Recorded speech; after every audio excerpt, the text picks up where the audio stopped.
sama ñaari waajur yi di sant sama sëriñ bi Ablaye Samb ndax lépp moom la ndax borom kër moom bu la bàyyee ngay dox ay activité rek macha allah sa jàmm yaatu na waaw di sant yàlla na di sant suñu waa foire groupe foire bi wax dëgg yàlla tubaar fa kàlla macha allah ndaxte dañoo booloo dooloo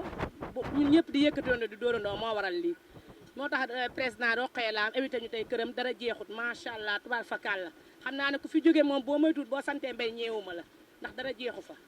wax dëgg fa yàlla di sant monsieur Bari mi nga xamante ne moo ñu toll bis bii ndax wax dëgg fa yàlla jàppale mënta passé lii ñu ngi sant yàlla bu baax di sant groupe bi nag ñëpp cat ba cat fas seet kulim juum tan Ndey Jaañ Kees Asumari Mbeng Sagar Mbay kulim juum baa doo matal bintu bee xale yi kenn desut tey ñëpp dañoo mobilisé yow kër Daba Lam mi ndax dabaa ko wane du sens nag murid la ndax ku ne bëggoon na bi kon kontaan nañ ci moom lool ndax it nag lii lépp nag mooma mënoon naa tëgg ay yëfam nag te duñ ko yëg waaye macha allah nag ñuy suñuy doom yu baax nag ñu wëlbatiku nag di gërëm suñu xale yi ñu àndal nag macha allah yàgg ànd ak ñoom nag di dem foire te dara ñaawul duñu nangu benn mag yëkkati dara duñu nangu benn mag laal loo teg ñu ne la tegal yaay yëkkati teg ca kaw sonaluñ ñu ci dara ñuy yendu di fanaan ay weer ñu koy am ci àll bi macha allah te dara ñaawul kon kontaan nañu lool ci yéen di kontaan nag ci groupe Koundane bi macha allah biñ ci duggee ba léegi nag luñ ci yaakaaroon rek nag ñu ngi ko ci gis nag lu baax rek lañ ci gis nag ci kaw ci kanam rek ñu ngi gërëm it Adja Faat Seck mu ñaawul mais taalibe Seex ñu ngi koy gërëm. di ci teg Rokhaya Lam xale bu yaru bi macha allah neex a àndal dem ci àll bi waa kaar bi ñi ci yëg rek ay jàmbaari fàq tëdd lañ amul benn mbojo daray caaxaan jofuñu ko ànd liggéey rek dooleel suñu jëkkër macha allah fii benn mbojo nekk fi dañuy jéggi ñaari frontière ba ñetti frontière takk seen ndigg duñu nelaw guddi duñu nelaw bëccëg ndax bëgg luñu am rek lu lew macha allah fii kenn koo xam ne rek doo jàmbaar nekku fi ay jàmbaari fàq tëdd rek a fi nekk Daba Lam mii nag doon xale bu nekkoon xale bu ñàkk yar mbaa mu ñàkk teggin duñu ànd ak moom waaye macha allah xale la xale bu loxoom setee mu mën a ànd ak mag am na yar am na teggin nungu naa liggéey nungu naa jaamu yàlla macha allah yal nañ yàlla lafal cat ba luñ bëgg ci bis bi yàlla may ñu ko. Daba Lam léegi mu mat ñaar fukki at booba ànd du hasard Daba Lam toujours kaf ak ree moo jukkoom ak baax te nit koo xam ne du changé nit koo xam ne am na si yow yëg chaque jour boo ñëwee li mu la wan démb tey moom la lay wan xale bu yërëm ndayam xale bu jàppala ndayam xale bu jàppala ay fameem li muy sonn yëpp ay mbokkam la koy jox bëggu si mbubb bëggu si dàll bëggu si caq bu or lu ma am jox ndayam lu ma am jox ay mbokkam ñun ñii di ay xaritam ku ko si woo léegi na ko Daba Lam tey de doomu nday tey moom tey dëkk bi daa naqari mën la xaaral ma orange mën la sama kon li si nekk yow Lam yal na la yàlla bàyyi sa sago yow Lam li nga bëgg sa liggéey bii nga jugte di ko def te am si jom yàlla nang si yàlla def nga nekk si milliardaire sëñ Babacar Sy sëñ Babacar Sy mi nga ngay yaakaar yàlla na la taxaw ginnaaw ak kanam Lam yow jàmm rek ngay am Lam doo gis loo tiit doo gis loo ragal. xamante ni mënuma sax wax ndax nit ku nekk mën ngaa loué ay chaise waaye ay nit kenn mënu koo loué te ku nekk xam na ne Thiaroye dafa enclavé mais tubaarkàlla macha allah sama mbokku foiriste dama amul seen fay te lii dafa nekk loo xam ne tey kase la dafa yàgg ndax tey bàcc su ma ñemee àll bi di daw di dugg ci àll bi grâce à ñii ñoo tax ndax mënoon naa ñëw nekk xale nekk ci seen biir ñu xatal ma mbaa ñu ko xatal ma kon ma daw ndax damaa ragal waaye tubaarkàlla macha allah dañ maa jàmmal may ma jàmm may ma salaam def ma ne doom yu jur ñii def ma ne rakk ñu bokkal ndey ak baay bàyyiwuma kenn nag ndax ku lim juum barki Seydina Muhammad amul xàjj amul seet ku lim rek da ngay juum mais nag kon tey jii bu fekkente ne monsieur Bari dafa woote ci Koundane bi tey am naa fit dugal leen ndax li tax ma am fit dugal leen mooy monsieur Bari moo ma ko won ak madame Rokhaya ñoo ma ko won ndax dugguma ci ñàkk fayda ndax bu doon loolu politicien bu nekk woon ma mais politique ma doxuma ci sama doole rek laa yaakaar gëm na li may am sama doole ma koy bay moo tax ma ànd ak ñi di ko daw ak ñoom te ñoom it fenn fa rek lañ yaakaar kon nag tey su fekkente ne monsieur Bari daf ma won loolu moo tax ma ñemee ànd ak ñoom tey ne leen nañ ànd xàccandoo dóorandoo kon nag damay ñaan ci barke sëñ Babacar Sy mu tedd bi lépp lu ñuy jeex ci Koundane yàlla nañ ko yàlla may ak bépp mbooleem nag koo xamante ne yaa ngi ci biir Koundane sans exception bàyyiwuma kenn kon dañuy sant di gërëm comme li Ami wax sànq rek dañuy bës bouton ba yegg saal ba ci jàmm. lu mu tuddati sax war a dem ci conférence de presse bi Daba li mu def cuune mënu ko yendoo na ay moromam te kenn merul jox nañ ñu lekk ba suur naan ba màndi macha allah vraiment kontaan nañu ndax jox say nawle lekk rek dafa métti te laaju ñu benn cotisation ñooy ànd di dem foiru ñaame ñooy ànd di dem fépp ñu ngi koy ñaanal rek li mu mën rek yàlla na ko mën déwén parce que ne dem nag ci conférence de presse bi monsieur Bari daal moo ñu invité tey fa la ñu war a dem macha allah ok. man la Fatou Bibi Seck ñuy sant rek di gërëm nag di kontaan macha allah ci bis bi tey ndax nag Dabalaam li mu def nii cuune mënu ko booleñ ca këram wax dëgg yàlla defal nu añ ak njoganal ak lu ne mu defal nu ko lu baax lu ne mu def ko ci dooleem te mënoon na ni sax bu ngeen ñëwee da ngeen may cotiser jël oto bi nii ñuy dem ceebe kon Dabalaam bis bi ndaw ko tey cofu ko macha allah Dabalaam nag di xale bu baax xale bu set loxo ñu koy ñaanal jàmm ndax xale bu set loxo bi day mën a bokk ak mag macha allah ñu koy ñaanal jàmm. di ziar ñëpp ku ci nekk ci sa tur ak sa sant di jiital nuyoo bi ci suñu président de la république jël nuyoo bi teg ko ci loxo ci ñi nga xam ne ñoo topp ci ginnaaw ñëpp di nuyu monsieur Barry suñu président bi nga xam ne mooy suñu président association Koundam di dalal sama mbokk jigéen ñëpp ak góor ñëpp parce que tey région yëpp a fi daje di leen wax naan leen dal leen ak jàmm fii ci association Koundam comme niñ ko waxee woon rek ci biir panel bi ñu xàccandoo dóorandoo yàlla may ñu ndam ci barke sëñ Babacar si bàyyiwuma kenn nag mention spéciale sama mbokk foiriste yi ma àndal léegi dugg si vraiment seetaan leen ma benn yoon maa ngi sant ñëpp di gërëm ñëpp bàyyiwuma kenn nag région yëpp cat ba cat ku fay président wala présidente maa ngi jël nuyoo bi di ko teg sa loxo nga teg ko sa loxo njaboot yëpp. jërëjëf madame la présidente Rokhaya maa ngi leen di nuyu bu baax a baax comme nag parce que discours bi nga xamee ne secrétaire général def na ko. commencé bu ñu dem lañ yóbbu woon des na foofu ndax mënut a dellusiwaat pour gëstoon xaalis lañ ñëwul war ko yóbbu yàqu na fi mënuñu dem mas bi ñu ne ci diggante bi coono am na léegi association Koundam mu ne kon laaj na balaa ñoo commencé di dugg si liggéey bi am na yu bari yu fi xew dañoo jékki-jékki benn bureau bu tudd BIT bureau international du travail dal dañu woow mu ne ñu dañu boole ak ñun pour ñu waxtaan ak ñun liggéey ak ñun pendant 2 mois pour ñu xool Covid 19 bi lan la def impact bu mu def si population bi si artisan yi liggéey nañu ak BIT pendant 2 mois artisan yépp ñu laaj leen ban ñàkk-ñàkk dañu am ak coono ci am ñu wax ko ñu doon xaar BIT du mu terminer liggéeyam ndax moom nee na Union européenne ñoo ko yebal pour mu liggéey ak ñun bi mu paree ak Union européenne ñun foogoon nañ ne ni ku xiif da ngay pare rek ñu ne ate ñëw leen seen wàll ngi nii ndax ngay mën a relancer seen atelier encore wala seen activité ñu ngi suñu 5e ou 6 mois bi ñu paree enquête ba gisum nga ba léegi BIT ñu ñu contacter ñu liggéey ak ñoom si Union européenne moo leen waxoon liggéey boobu def nañ ko pare moo tax fond bu ñu dëgg mu génn ñu ne xëy na fond boobu pour ñun artisans yi la pour ñun ouvriers yi la mais ba léegi ñu ngi toog di xaar waaye ba tey tàyyee guñu nag mais ñu ngi toog di xaar ndax xëy na liggéey nguur aussi il faut nga nangu gaawut dafa yéex bu loolu weesoo bi nga xamee ne mbas mi aussi président de la république dogal na ouvrier yëpp nañu bit CNFP les écoles de formation yi fi nekk yëpp ci Sénégal dañ see affilié bokk ci ak les CFP dañ see bokk am nañu lu ñuy jooy bu fekkee ne sonat laaj nañu ma ko dinax lu ñuy jooy lan la si biir donc moom la ñu wax léegi te man ca laa bokk ba pare aussi ma yor fa foo naa defe massification laa fa yor waaw kon maa ngi yemale fii di xaar question bi am na question yu may merci.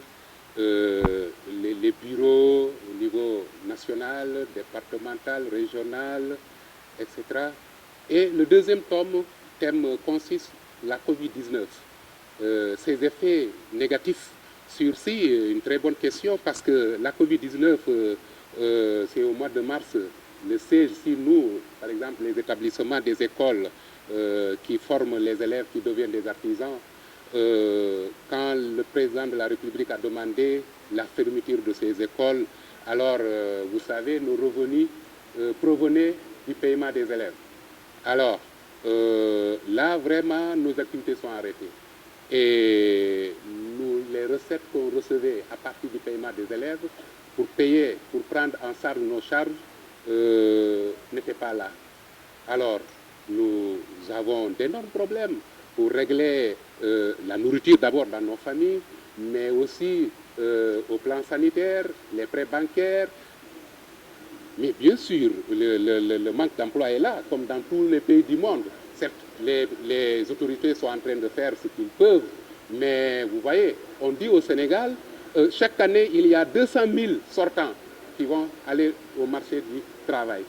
Regardez, et chaque année, combien l'État emploie? Vous voyez, il y a toujours une gap qui est là, qu'on n'arrive pas à combler. Donc, le chômage est là.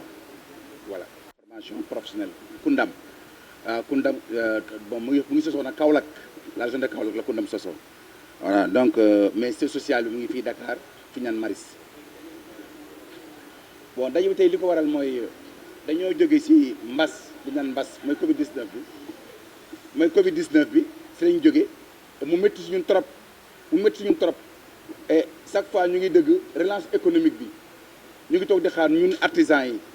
mais yàlla dafa def ba léegi dafa yéex gisaguñu dara ba tey jii dëgg nañu ne même les écoles de formation privées dëgg nañ jox nañu 200 millions pour 56 wala 55 ay écoles mais pour 200 millions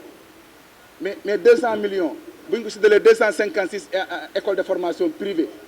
mais ñun ñu ngi fay par mois 300 000 na la mu war a def man loolu dama koy gëm mais l' administration bi nga xam ne président du may dugg ci atelier yi mais ñoom ñoo war a ñëw xam ne les tailleurs kii ñuy administrer dafay ñawlu dafa am na oto am na armoire ak dañ koy peinture te ñëpp c'est des artisans ñooñu war naa xam ne ñooñu jotuñu dara comme ça mu ne sama peinture kat ba sama menuisier ba sama tailleur ba mais kon pourtant ko bi laal na ko de mais kon est ce que mu xalaatal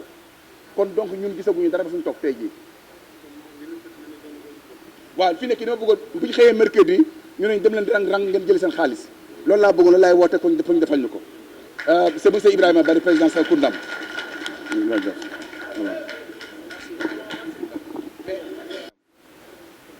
man maa ngi tudd Boubacar Diaby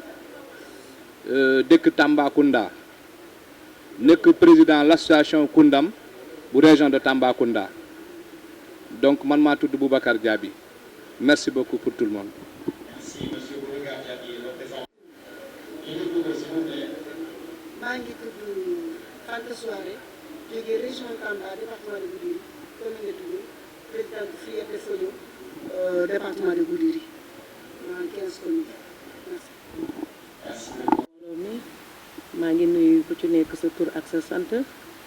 di rafetlu teewaay bi fii tey jii wax dëgg yàlla am na solo di kontaan ci suñu président bi monsieur Ibrahima Bari président association Koundam man maa ngi tudd Ramatoulaye Diallo depuis Ziguinchor di nekk secrétaire général bu association Koundam waaw maa fi teewal waa Casamance di kontaan ci teewaay bi fii di rek suñu président wax dëgg yàlla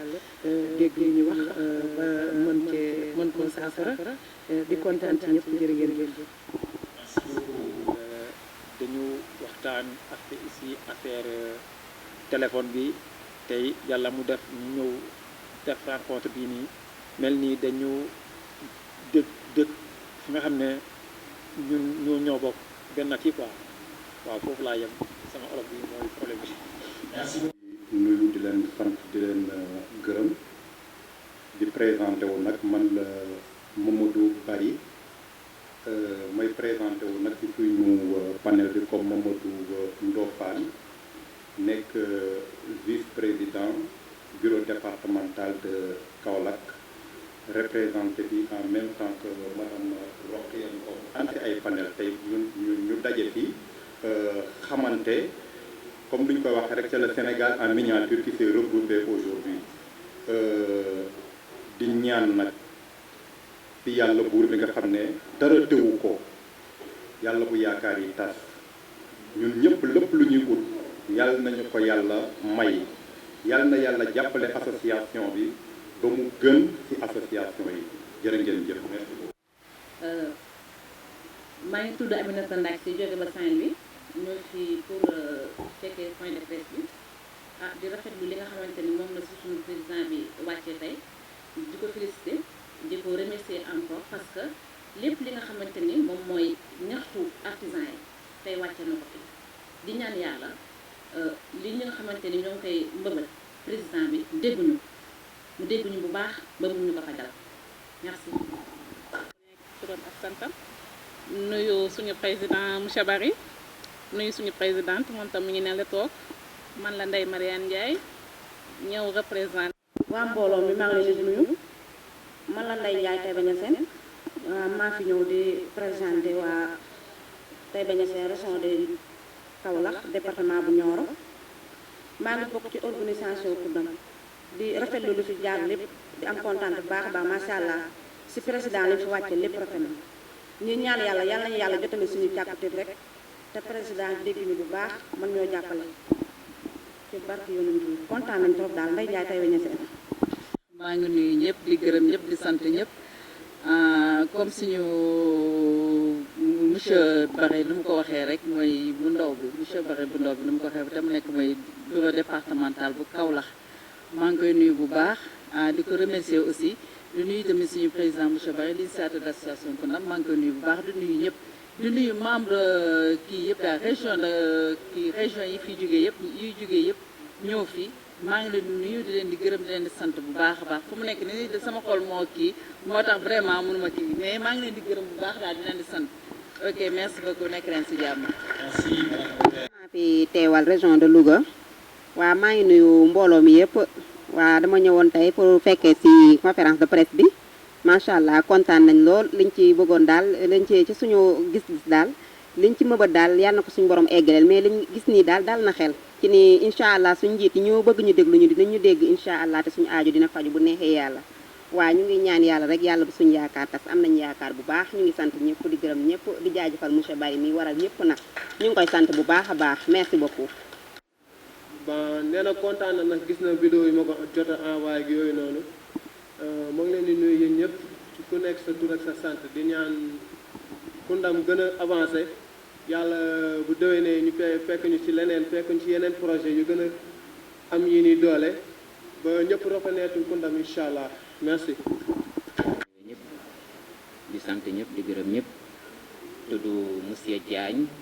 ñëwoon fi représenté madame Diagne Fatou Sagne moom moo nekk représentante région de. salaamaaleykum Abdou Ndiaye la président département bu Dakar. nekk président association des tailleurs des armoires ñu ngi nuyu ñëpp di leen ziar di leen def seen wàccuwaay kontaan nañ ci groupe bi. et son équipe di remercier aussi tous les membres les staff du bureau ci liggéey bu rafet bi ñu def di ñaanal ñëpp di sant ñëpp di wax ni tey am nañ mbégte lool ci conférence de presse bi et vraiment ni surtout taxawaay bi nga xamee ni membres yi def nañ ko sañse yu rafet yi respecter mesures barrières yi. et ñu ngi leen di gërëm ñu ngi leen di sant et vraiment on vous souhaite un bon retour di ñaan yàlla delloowaat leen ci jàmm ngeen fekk fa jàmm te lii président di ñaan état bi di ko ñaan yàlla sottil ko balaa weer bee dee yàlla mën na ko yàlla am na ko yàlla nañu ko yàlla defal ci barke Seydina Mohamed sallallahu alayhi wa sallam xol yi daal su tàppee ñu boole suñu bopp chaque jour dama ko koy wax parce que dafa am loo xamee ni mbokk yi yombul maanaam ñu bokk association te mosuñoo gisee lu dul tey te fu ñu leen nee yónnee leen xaalis ñu cotiser def dara ngeen def ko ak fierté ngeen def ko ak xol bu laab ngeen def ko ak xol bu rafet nit ñi booloo mel ni ku bokk ndey ak baay donc lii mooy wane ni tey suñu association bi yàlla mi ngi ciy def baatin te baatin boobu buñ ko xeeb suñu doyen Ablaye Diallo dafay wax ni nañuy ñaan donc li ñuy ñaan monsieur Barry chaque jour soo leen dégg suy introduire day ñaan lay jiital ne lépp yéen nañ ko teg ci loxo yàlla donc dañu leen di ñaan yi di continuer te yàlla du tas yaakaar ñaan yooyu ñu ngi leen koy souhaiter kontaan nañ lool ci yéen kontaan nañ ci déplacement bi gis nañ liggéey bi ñëpp a ci taxaw toute une équipe parce que monsieur Barry rek mënul def dara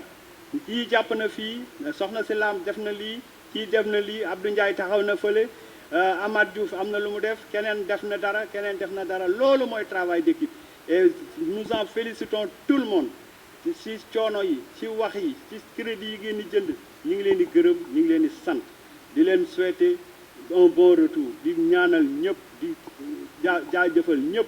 di def mention spéciale à Salimata Diallo ci jóge Kédougou xool leen loolu rek ki nga xamee ni Kédougou la jóge mais ça veut dire que c'est quelque chose boo xamee ni dafa bëgg ci xolam parce que Kédougou c'est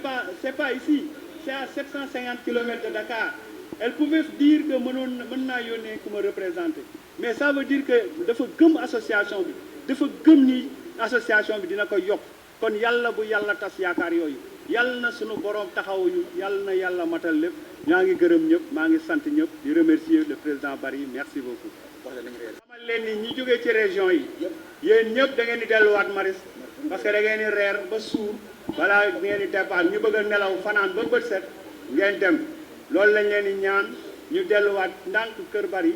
ñi dëkk ci région yi waa Dakar nag ne dellu leen seen kër waaw bu leen dem fenn nag di xaaraan lii fête bi nag ñi jógee fa sori lañ ko jagale waaw Salimata Diallo moom Kédougou moom nañ ko tegal ñetti mat laa moom laa bëgg ñu tegal waaw kay merci beaucoup et bonne soirée à tout le monde merci. mais kon damay ñaan li may wax suñu njëriñ la ngeen déglu tuuti li may wax parce que nit boo waxee ñi lay déglu bu ëllëg mu nga xam ne yaa ngi waxoon nangam kon li ma la waxoon si BIT ak Union européenne kon ñun def nañ suñu wàll mooy liggéey ak ñoom am nañ seen dossier bu fekkente dimbal nañ ñu loolu la ñu waxoon suñu dimbalewul ne xam waxuñu woon loolu pare na mais na ngeen jàpp nag ne aussi na ngeen structuré wu déglu leen s'il vous plaît déglu leen tuuti na ngeen structuré wu maanaam pour leen ay këyit pour seen entreprise yi pour association bi mun a défendre seen cause fu financement am ma taxaw ne samay membres dañuy war a am ci financement bi mais day fekk ngeen am këyit day fekk ngeen ut këyit su ngeen amul këyit du ngeen ci mën a am kon ut leen këyit pour loolu am su amee danañ mën a ensemble dem te nag li am nii man xam naa ne bu soobee yàlla si fan yu néew bu neexee yàlla day gis résultat positif bu mu def ndax wóor na ma ne président la dina ko dégg ministre bi nga xam ne mooy suñu kilifa dina ko dégg autorité dañ ko dégg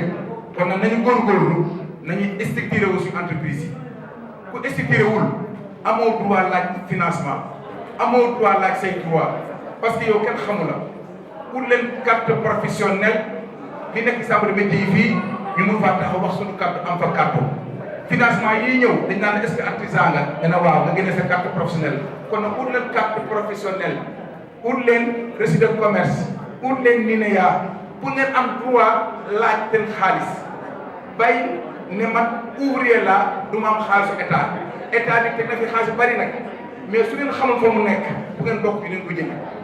ñenn si yéen ñii xam nañ li ma leen wax mosuñu xam ne am na ay financement fii nii lu mu gàtt am na juróom fukki projet jox si yéen dugal naa ko fenn pour di laaj xaalis loolu am na seen xam ngeen ko te mosu leen xam ne loolu am na te loolu si laaj ñu leen dërëm pour ngeen ramos ko dañ ne dañ leen koy may waaw kon nag yàlla na ñëpp am mais nag da ngeen a góorlu ko nga am këyit fi tant que da nga am këyit groupe association bi yëpp bureau bi ñuy commencé par l'administrateur Amadou Diouf ak ñëpp dañuy sabar na kon ñi am nañ këyit nañ défendre seen intérêt mais su ngeen amul këyit du ngeen mun a am pour leen këyit nga institué wu ndax suñu atelier yu xat yi ñu mun ko yaatal ndax ñu mën a ubbi si ñëw di jaay ndax mu mën a ñëw di jaay kon dama ne jërë ngeen jëf ñi jógee Tamba ba fii Boubacar Diaby xoolal ñi jógee Casamance ba fii ni mu sori Saint-Louis ba fii mais xam nga loolu gëm moo tax loolu am mais comme gëm bi ñu am nag kon yàlla ma koy mottali yàlla ma ko yàlla mottali kon jërë ngeen jëf kontaan naa ci yéen mat leen ñaan ne leen nag lépp lu matut lépp lu fi naqari xam leen ne jógewul ci man parce que tey ma ko man mënuma ci dara mais bu nu sax ñëpp ay kontaan seen xol set loolu yàlla rek ko mën kon yàlla da ko mën yàlla ñu ko defal kon jërë ngeen jëf merci beaucoup léegi nañ ko suñu dal merci. ñu wax asalaamaaleykum wa rahmatullahi wa barakatu di nuyu ñëpp di bëgg aussi ci li nga xam ne moo fi xew tey te muy nekk loo xam ne taxawaayu ay borom ay jàmbaar yu bëgg a liggéey taxaw di ay borom jom te borom fula borom fayda bëgg ñu dégg leen te it nag aussi ku ne xam ne nan liggéey ak li xew métti na ci ñoom kon bu leen président bu ñu lay wax pour président jàppale leen dafa naan aussi lu légitime la di nga yàlla na président dégg ba lañ ci sóobu aussi ñu am ci seen wes seen jot